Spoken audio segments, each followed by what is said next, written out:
ഹൃദ്രോഗ tendency തടയുന്നതിന് അതേപോലെ ഹൃദയത്തിൻ്റെയും രക്തക്കുഴലിൻ്റെയും ആരോഗ്യം മെച്ചപ്പെടുത്തുന്നതിനും നമ്മൾ കഴിച്ചിരിക്കേണ്ട 4 തരം വൈറ്റമിനുകൾ വിശദീകരിക്കാം. ഒന്നാമത്തത് ഒമേഗ 3 ഫാറ്റി ആസിഡ് ആണ്. ഇത് രക്തക്കുഴലിൻ്റെ ആരോഗ്യം മെച്ചപ്പെടുത്തും, നമ്മുടെ ഹൃദയത്തിൻ്റെ ആരോഗ്യം മെച്ചപ്പെടുത്തും. ഇത് ഗുഡ് കൊളസ്ട്രോൾ വർദ്ധിപ്പിക്കും, ചീത്ത കൊളസ്ട്രോൾ കുറയാനായിട്ട് സഹായിക്കും. രണ്ടാമത്തത് വൈറ്റമിൻ ഇ ആണ്. വൈറ്റമിൻ ഇ നമ്മുടെ രക്തക്കുഴലിൻ്റെ ഇലാസ്റ്റിസിറ്റി വർദ്ധിപ്പിക്കും. കൂടാതെ ഇതിനകത്ത് അടിഞ്ഞുകൂടുന്ന ഈ പ്ലേക്സ് വന്ന് അടിഞ്ഞുകൂടുന്ന ടെൻഡൻസി ചെറുക്കുന്നതിന് സഹായിക്കും. മൂന്നാമത്തത് വൈറ്റമിൻ സി ആണ്.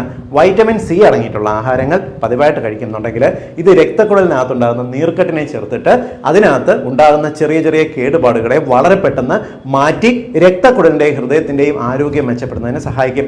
നാലാമത്തത് ബി കോംപ്ലക്സ് വൈറ്റമിൻ ആണ്. പ്രത്യേകിച്ച് വൈറ്റമിൻ B6, B9, B12 പോലുള്ള വൈറ്റമിൻസ് ഒരേപോലെ തന്നെ ഹൃദയാഘാതത്തിൻ്റെ ടെൻഡൻസി, ഹാർട്ടിൻ്റെ ആരോഗ്യവും മെച്ചപ്പെടുത്തും.